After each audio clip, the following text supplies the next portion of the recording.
What's going on, you guys? Welcome back to the Help More, Sell More podcast. I'm your host, Jeff Burlingame, joined by my co host, Joe Marcoux. And we're excited for this episode, right, Joe? We're talking about the debrief, right? Yeah, you know This, what? Jeff, I'm so excited about this one because a lot of people don't do this exercise. They yeah. don't debrief. And it's amazing that if those that do are always the ones that are the most successful. So listen in, kids. This is one that you definitely want to pay attention to and how to debrief properly so that you don't get egos involved. Anyways, we're going to hop into that in Oh, just a we minute. we got some stuff to talk about for sure. And Joe and I are going to provide two different perspectives for this because this is something where if you guys don't know, Joe and I come from two different-ish backgrounds, but we both have fitness experience. The funny thing is we both at one point sold treadmills, like literally That's it. just sold fitness equipment. And through that, our upbringing through sales, books we read, seminars we attended, I never had met Joe or heard from him before. I heard him on a podcast for the first time through a company that I work with right now, Two Brain Business.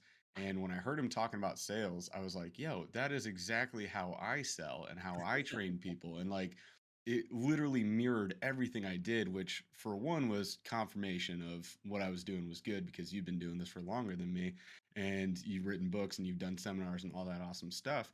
And for two was like, okay, it's gonna be awesome to talk to this guy and then like put our heads together and like maybe level up in those ways. And here we are on this podcast. So you're gonna get our two different perspectives. We've been doing the debrief method for a long time when we're training and developing salespeople, as well as how we trained and developed ourselves in the beginning to become stellar salespeople. So it's gonna be a lot of fun to talk about that. Now, real quick before we dive into the material, you guys know the drill. Like, subscribe. If you're listening to this podcast, please leave a review.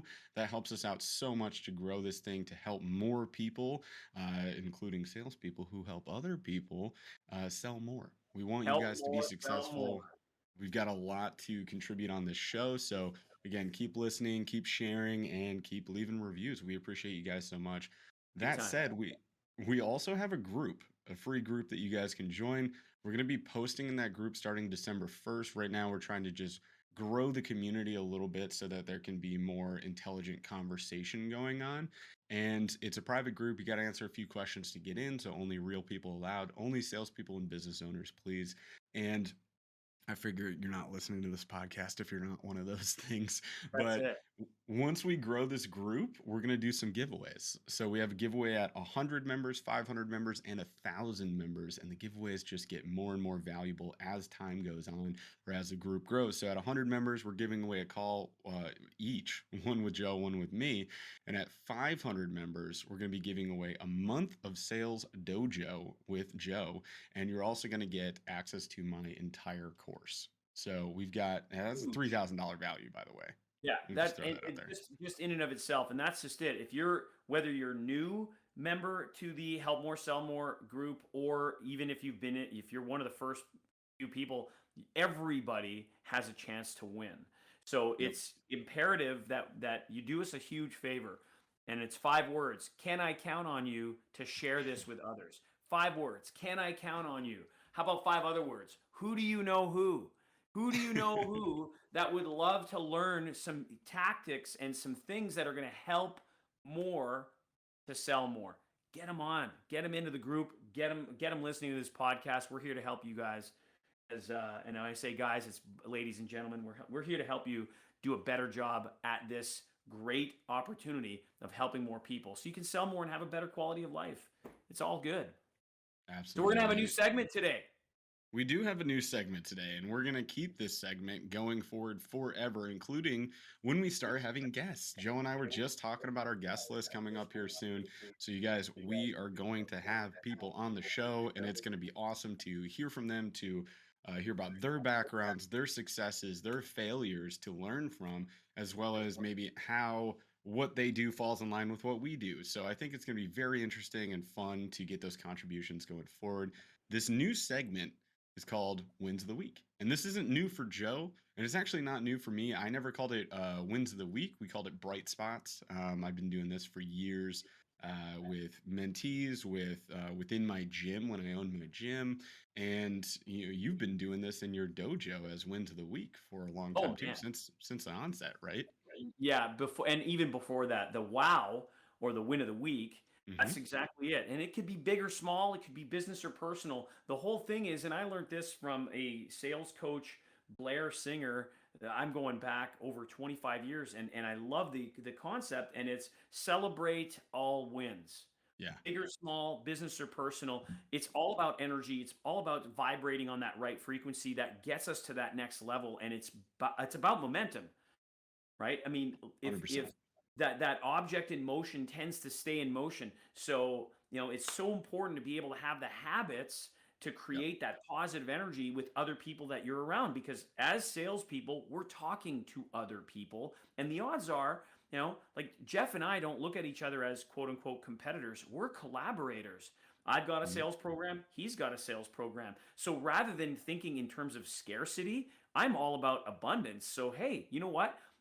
Come take my program. And by the way, you should also, if you decide, hey, you know what, it's time for me to move on, go take Jeff's program or do our programs in tandem because, like we had said previously, there's things that we're in such alignment with everything that we do that it makes all the sense in the world. I mean, I've currently Mhm. got 3 coaches in my life.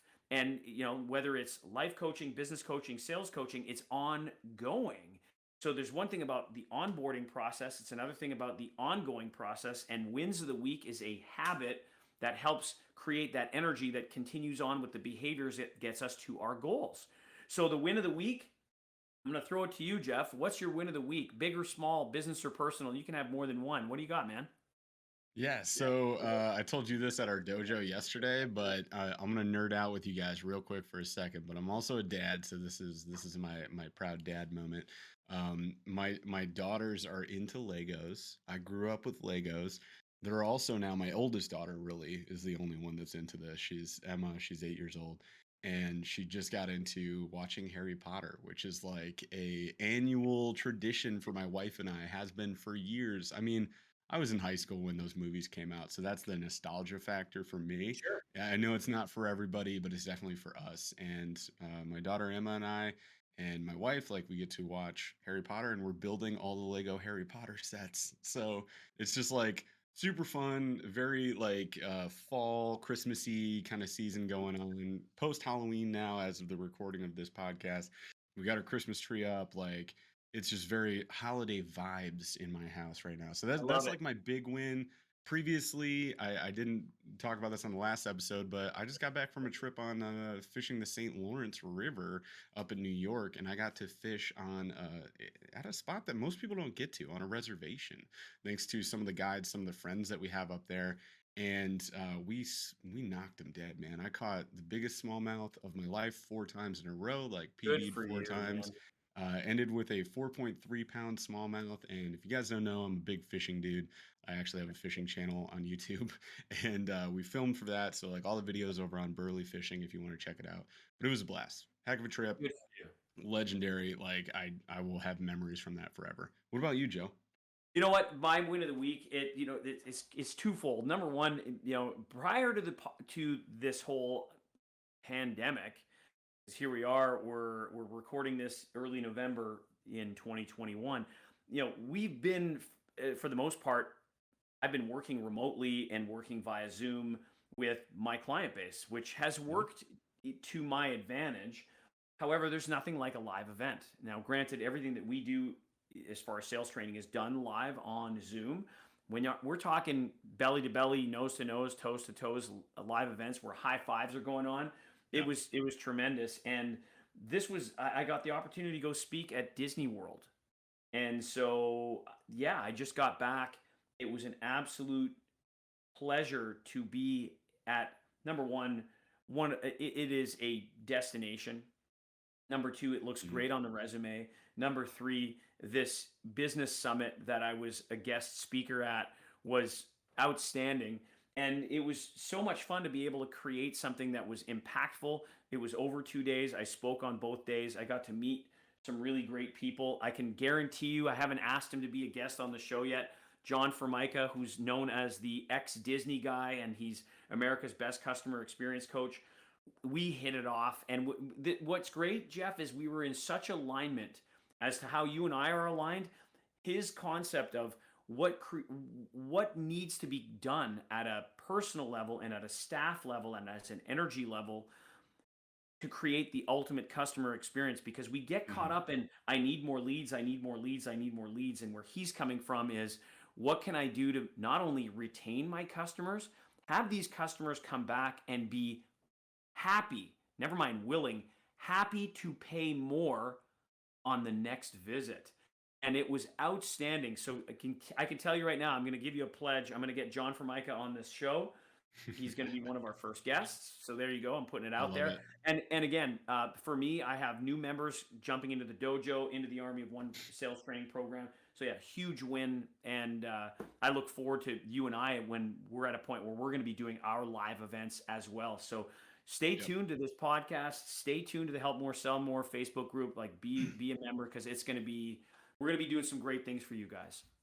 We're going places, folks. All right, so Yeah, let's we are. dive in then. For today, we are talking about the debrief, you guys. And what is a debrief? A debrief is essentially a review of your performance after a sales appointment. If I were to put it in the simplest terms, that's what it is. It's self reflection, it's a professional self reflection, and it's one that you definitely should do. This is one thing that I find is so easily overlooked and ignored by salespeople. Like just across the board throughout all industries, salespeople neglect this one major thing that they could do that's so simple. It's so simple. It's not easy, but it's simple. You can look at it as like just this necessary evil of, let's sit down, let's take the time. And honestly, it's not that much time. We're talking 10 minutes. You sit Not down even. after an appointment. Yeah, not even. Like you sit down after an appointment and you review the facts. Objectively look at yourself through a microscope. What happened, right? How did the appointment go?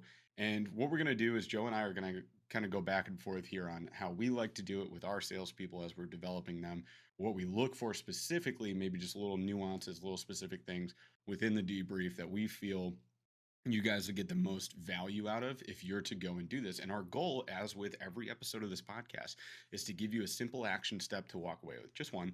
And that one action step today, of course, is going to be do a debrief. So hopefully you get some ideas, maybe get something out to take some notes on right now and write this out. And maybe, I don't know, maybe once we like start posting within the Help More Sell More group, we'll put a template up as well. So again, join the group. There will be templates, there will be lives, there will be posts going up in there weekly. So there's going to be a lot of value. You're not going to want to miss that. But Joe, what is like let's just go one thing at a time, right? So what's like the first thing you look for in the debrief that you think is valuable to a salesperson to assess? So let's confirm something here with that question, Jeff. And that's you just mentioned template. So if you don't have a standard operating procedure or a template in terms of your baseline approach as to how you get a discovery or clarity with your prospect, whether it's brick and mortar, whether it's online.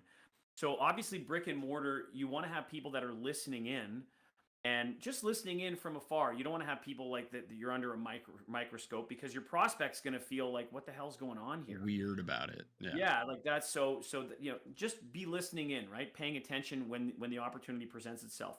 Online, if like I do on my sales team for the SOS Dojo, we'll record clarity calls, and then we can review them. So there's a question of context, right? If you're in a retail location, recording that it might be kind of weird for your prospect. Recording a Zoom call, I mean, it's like, hey, we're just going to record this call. We do that. That most people are very fine with it. So just I want to set the stage there, depending I, on what business you're in. I'll throw one more thing in there. If you record a sales session and you don't notify the prospect that this is happening, that might be illegal. So Oh, just yeah.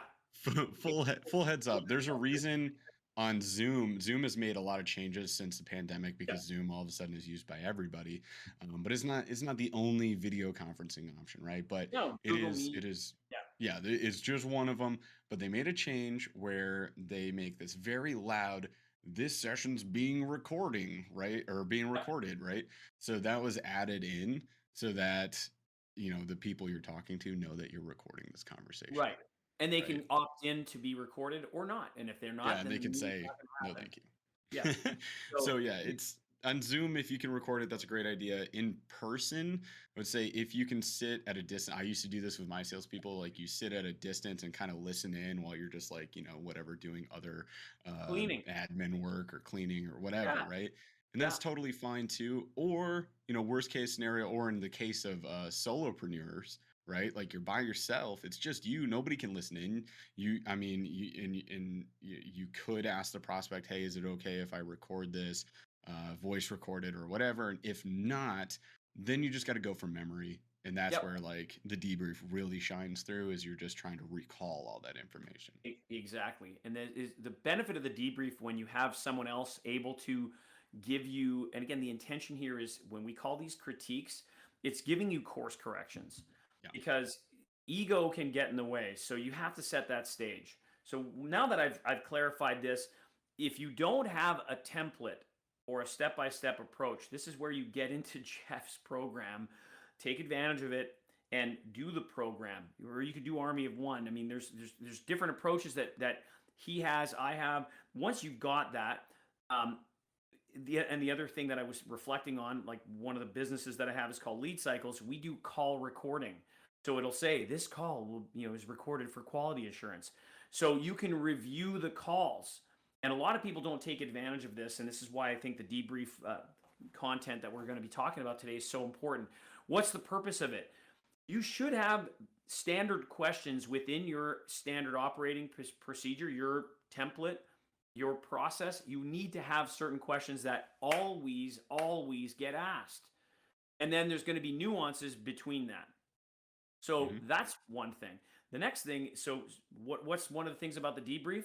Well, I check in where's your energy level in that, Yeah. right? Like first and foremost, did you ask these questions and have a listen? What was your energy level like? As Yep. opposed to, because you might say all the right things. If your energy, if your energy sucks and you're kind of out of, hey, welcome here. Like, I mean, Yep. come on, right? Yep. Highest energy wins. It's behind me all the time on the wall, one way or another. Hmm. It's there, and we talked about this meeting the people and being able to ramp up the energy so they come with, as opposed to you show up at a level 11 when they're at a level 3. You're going to lose them, and that's Yep. why the debrief is also so critically important. So let's start there. Have your process, record it if you can, and then check the energy. Let's go first. What about you, Jeff? What were some of the things that you'd want to cover?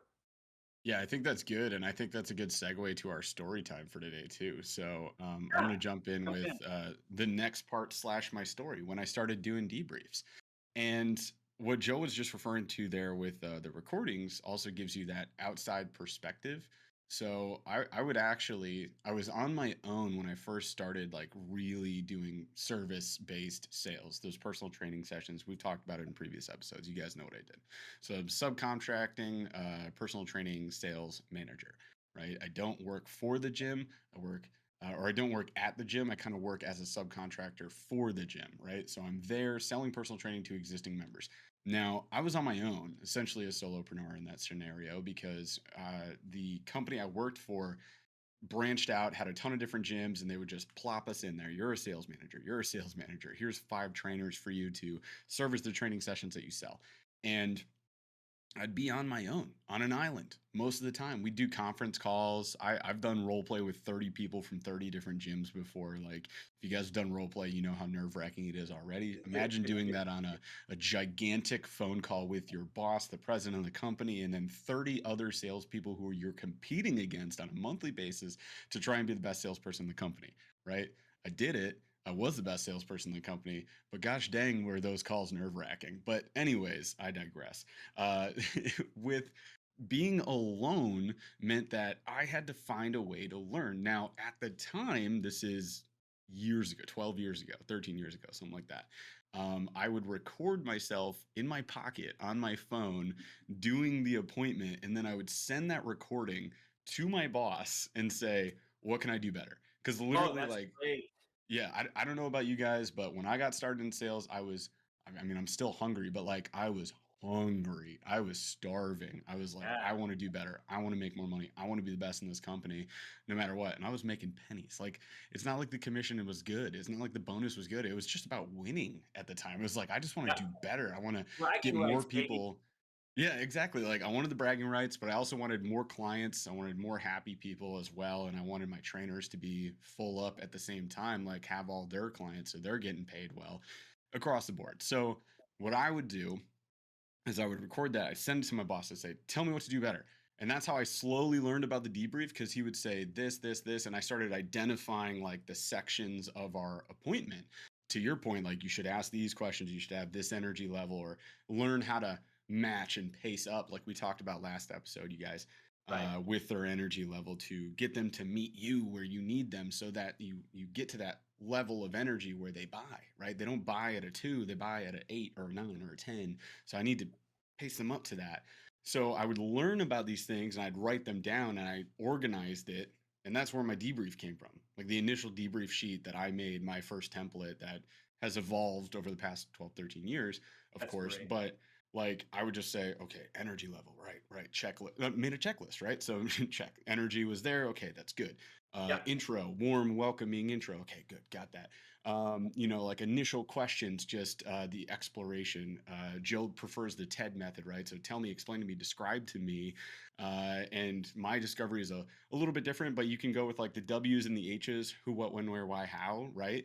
Or you can go with TED, or you can do both, or you can go back and forth. So I That's it. started learning like what discovery questions were getting me the best answers. And then I would like slowly, weed this stuff out. And what happened was I kept sending him these. Eventually, he was like, dude, stop sending me your recordings. You're fine. And I was like, okay, fine. So I started self analyzing because I had my sheet now. I had learned from him what he was looking for because he was a very successful salesperson. I mean, we're talking about a guy who would come into my gym and he'd be like, "You guys are down in sales," and he would just take one of my appointments and then he'd come back with like a $2,000 personal training sale and be like, "See, it's fine," and then I'd be like, Yeah. Well, all right, I must be just doing it wrong." So, I just took everything he said to heart, made that debrief sheet. So, for my story time, like that was that experience, that initial service based sales experience that helped me develop this sheet in the first place. So I'd say the next thing on the list, other than my quick story there, right,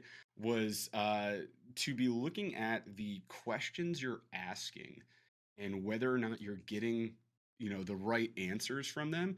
So case in point, if you just say like, what are your goals, and someone says, yeah, I don't know, I want to lose some weight, and you say, great, why, right? That's a bad question. That's a bad Right. follow-up question. But if you're new to sales and maybe you don't have like these subtle nuances when it comes to human conversation, like let's say you need to learn how to be a better conversator, then maybe you need to learn that over time and go like, ooh, yeah, that was a awkward question, maybe don't ask that next time.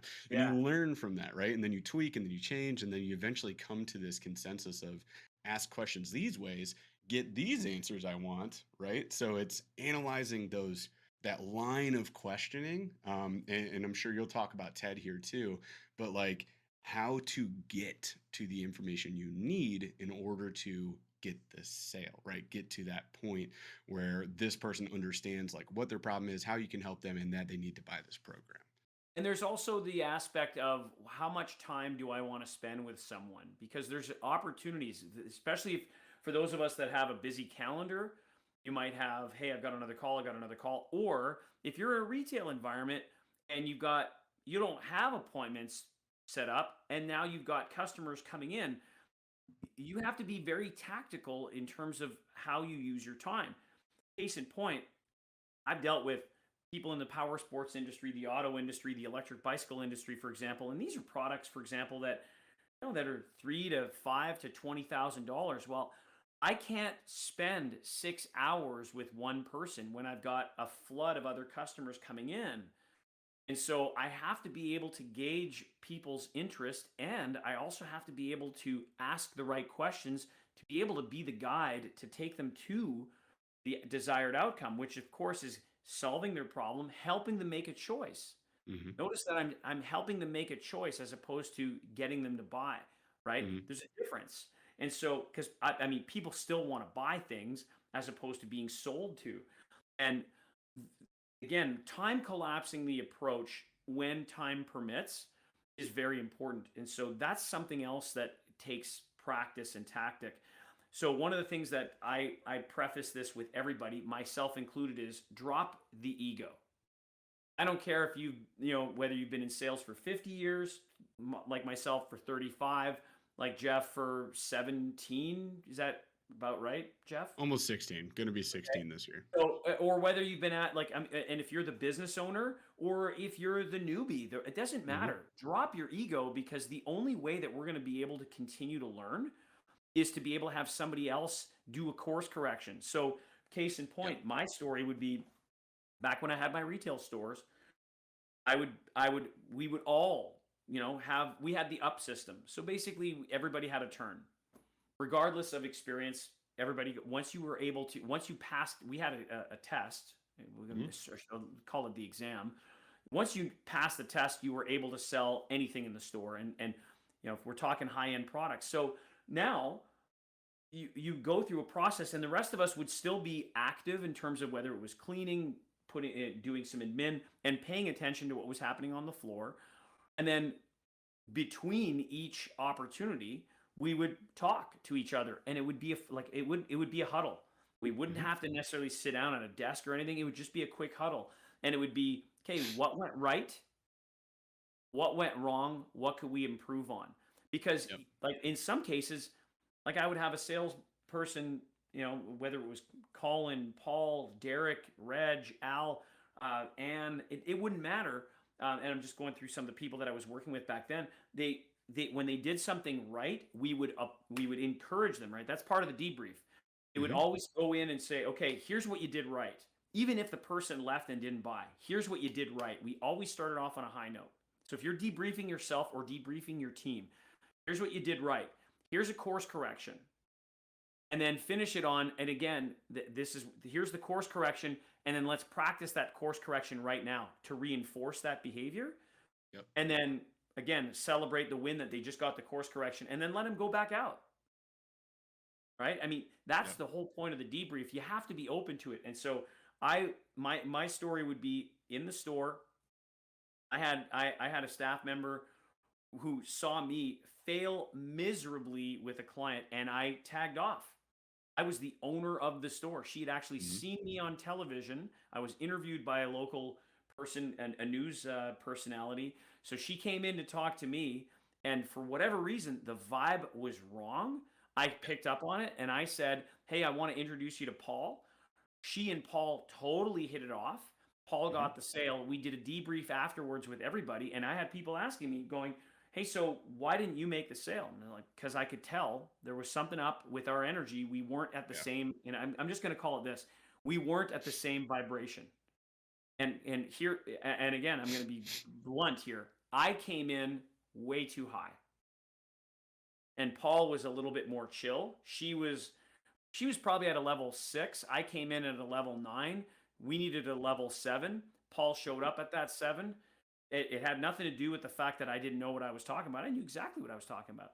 Paul Yep. came in, did a great job. We debriefed it, and he needed it. So we had two debriefs, mine and his. Here's the thing with Paul's debrief: Paul had opportunities where he could have offered more accessories and Hmm. an even better buying experience. So, I didn't do anything wrong other than my energy was at the higher level. So Hmm. I removed myself from the situation. There was literally no way for me to bring my energy down. It was too late. The damage, quote unquote, had Yeah. been done. And You this is came in ego hot. stuff, guys, right? Yep. I mean, because I had already had a couple of sales during the day. So this was like in the afternoon. So of course, Hmm. when you're clanging and banging and you're having fun and everybody's having a great time, then all of a sudden somebody comes in with a lower energy, and I'm already at a level 10 and I bring it down to 9 and I'm still too high. Hey, you know what? Hmm. And I can't remember her name, so it could be like Alice. You know what? I want to introduce you to Paul. I want to introduce you to him because he's better suited. And we discussed that. And this was a learning moment, not only for me, it was a learning moment for my team because there were some new guys, and it was a learning moment for Paul because he Hmm. picked up on the fact that hey, he tagged off, and that could be a whole other episode. So yeah, Oh yeah. The tag the off, or yeah, we used to call it a TO. The funny thing is like the universal language here, you guys. Like I don't know if you know this. Joe's in Canada. I'm in Michigan. Like we're in different areas, different countries essentially, and in different industries. yeah, Yet the terminology is like universal. So if you guys are in sales, maybe you have an ups list, right? yeah, It's you qualify for that ups list. You got to be closing deals. You got to be at at peak education level, certification level, whatever it is that's required for you. I had the same thing, right? And it was based on our closing percentage. So it's who's hot and who's not. And if you're yeah, not, you're doing role play until you're hot, and then you get a shot correct. like every so often to get back on the ups list. We wouldn't leave them hanging. We would just train them, Yeah, have them shadow the better salespeople, and then hop back in. bring him back up. And the TO is hilarious because like the TO would happen where we stall out, or I'm like, man, I'm not good. I'm not getting anywhere. I'm just hitting my head against a brick wall here. I still feel like this person needs this. I want to help them, but it's not going to be me. In Joe's case here, it's not going to be me that's going to help this person, and that's fine. That's where the ego drop comes in. But I'm glad you brought that up. So That's so many funny. Same so terms. many teaching moments within that too, because Hmm. as a business owner and as an entrepreneur, many people think that there's nobody that's going to do it better than me, and the answer to that is, well, you know what, drop your ego, because what's the name of the podcast, what's the name of the Facebook group? Help more and we'll sell more. So if I'm in a Yeah. position where my ego is going to get in the way, I'm promising you, you're not going to help more. So if your energy level is too high, and you're not doing debriefs to be able to be cognizant of that, or did I miss out on a certain question? For example, one of the things that here's another quick story, Jeff. There was a recorded call that we did for one of our bike shops that Hmm. they are a subscriber to Lead Cycles, and one of the owners called me and they said, you have to listen to this call, Joe, because we need your help. And the outcome was this: I said, you have to fire that person.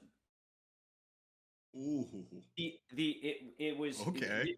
yeah, here was the debrief. Wow.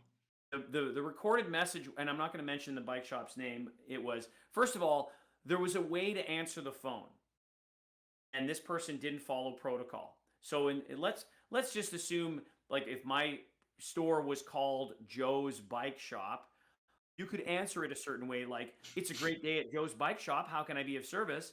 In this case, right? In this case, the protocol wasn't followed. The recording showed it's Joe's Bike Shop. Literally, that was the answer. It wasn't even hello, it's Joe's Bike Shop. Started like that.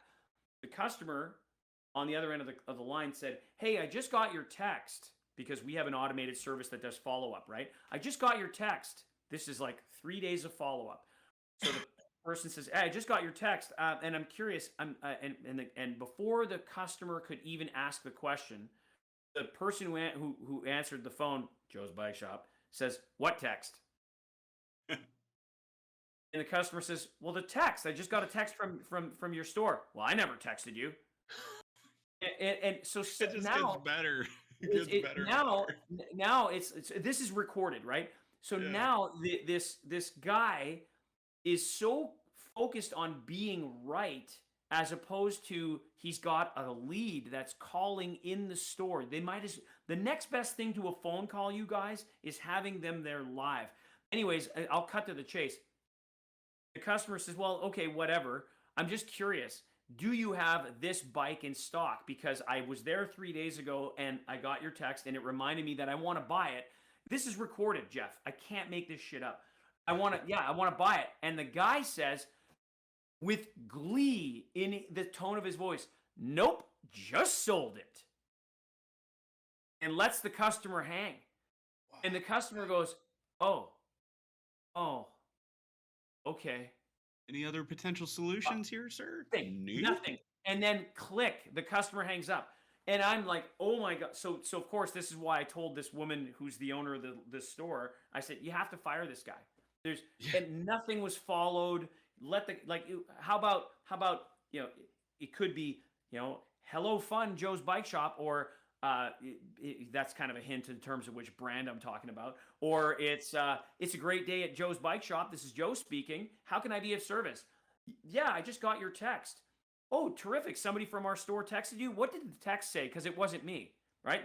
Right? Yeah. I don't know what the text said. Simple. What did it say? And then it would be, well, I came in and I tried this bike. It was red. Do you still have it? And I would say, oh my goodness, I'm so sorry. We just sold it. However, what we can do is we can take a courtesy hold right now over the phone and get that in for you. We can do a stock transfer from another location, or we can order it in. But you know what? Not a Yeah. problem because it's such a popular bike. Let's wrap this up right now. What's your credit card number? No, the guy was a complete a-hole because he wanted to be right because he didn't send out I mean, oh my God. So debriefing that is so critically. I mean, if you're not watching this on YouTube right now, Jeff is like literally rubbing his temples because he's going rubbing his I'm glasses. dying. I'm Yeah, dying true over here. story. I can't make this up. So the power of debrief provides you as a business owner, if you're getting recordings of your team, you get to go, hey, this is appropriate behavior, this is inappropriate behavior. And then what it also does as us as individuals who are open to continue to keep honing in and sharpening the skill of our craft is going, oh, you know what? I shouldn't have said that. Or, oh, Yep. you know what? I could have handled that objection differently. And then I got to practice it and practice it because that's the other benefit of the debrief is I'm going to go into it, listen Hmm. to it or watch it, and then like, don't just do nothing about it. We talk about this. What's the action step? What can I execute right now to improve the game? Because guys, that's the whole point of a debrief. Yeah, 100%. And to your point here too, there's also a form of documentation here, guys. So if you're trying to train and develop salespeople, and you get a guy like this, and you want documentation before termination, you can document like this For sure. happened. These are facts. This happened. And Yeah. if he's a subcontractor, depending on your state rules, laws, whatever, like you can probably fire him. But if he's an employee, you might want to document a few of these circumstances, train, develop, and then like if that doesn't work out, that's a fireable offense, right? But that's not where we're here to really talk about today. We're here to talk about how to make everybody better. So, what I want to get into next, and this is probably going to be another future episode. See, we just keep hinting at like It's good future stuff. episodes every episode because Good we stuff. keep getting like, we got to talk about this. Yeah. For the debrief, what I find to be crucial, this is going to go more to the analytical side of things for a second here. So bear with me. There are phases of your sales process. Your sales process is not simply meet customer, help customer, sell to customer, right? There's more nuances than that. So what I want you thinking about within your debrief, Joe's hitting a lot of the very important like subjective nature of it, like how you talk, voice inflection, your body language, energy levels. All this is huge, and that you can only see or potentially hear through listening back and watching those recordings. Now, the other thing is to make sure that the system is followed. So, what I deal with Burley Sales a lot of the time is analyzing your sales process, breaking it down, and then rebuilding it. So, the way I look at, like, let's just call it perfect sales process, right? Yeah. Like, what Yeah. we want the sales process to be, you should have this intro and discovery phase. Now, that is the most crucial phase. I mean, if we're going to help more, since that's 50% of our title of our podcast in our Yeah. group, if we're going to help more in order to sell more, we need to really know, understand this person, get them to know, like, and trust us, and then we can bridge this gap where we can actually help them, right? So discovery is crucial in that process. So you should have a discovery phase. In that discovery phase, there should be some very particular questions you are asking. So we got into TED or the W's and the H questions, right? 5 W's. Yeah. Exactly. So, like, you're asking those questions again and again and again. You're peeling back those layers. You're digging deeper. You're getting to a point where you have a deeper understanding and connection with this person, and you find an emotional tie down, right? You find this in sales. A lot of times we call it a hot button, right? It's a Staples easy button. You slap that button, and this is like something that draws an emotional connection between your prospect and whatever it is that you're trying to sell them, right? There is a connection now. They can see potentially, like, if I buy this thing or join this program or this mastermind, then on the other end of this, I will be this person, right? If I get this new TV, I have this new living room layout. I now have this entertainment space. And now I get to be the entertainment guy for Sunday Night Football. or I join this mastermind, I get to level up myself, my business, and improve over time. This is going to be a later episode, don't worry about it. But anyway, so you should have the end goal of that discovery phase is to find that emotional tie down. Every single time, every industry, I don't care what you sell, there's an emotional tie down, trust me. Yep. Then from discovery, you're going to have a transition to the close, right? There's a transition. You can't be like, cool, sounds like I got what I need. What do you say about signing up today, right? There's a transition where you're confirming things with them, right? So you're Based saying on like, what you just told me. yes, exactly. So you have some sort of line like Joe just said, based on what you just told me. Mrs. Jones, based on what I'm seeing here, based on your goals, what I feel the best fit for you would be is X, right? And then And you there you move go. to You your make the offer. close. Yeah. Yeah, then you have your offer, your close. So you'll have a presentation of some sort. Don't barf features on them, please. They don't really matter like you think they do. Nobody cares how the thing works, they just care that it works. So you Correct. just move to that close. Here's what we're going to do for you. And then you have your closing line, why don't we give this a try? Which one of these options fits you best? Blah, blah, blah. So you close, and then you have your objection handling phase. So when you're looking at a debrief, the way I want you guys to think about it is partition it into sections where how did you do at meet and greet? How did you do at discovery? How did you do at transition? How did you do at the closed presentation? How did you do at objection handling? Because this way you can pinpoint a section where you struggled the most. Joe mentioned earlier what went well, what didn't go well, what can we do better next time? So good, bad action steps. That Yep. is what you need to figure out. What went good, what went bad, what are the action steps? In other words, how do we make the bad course correction not bad?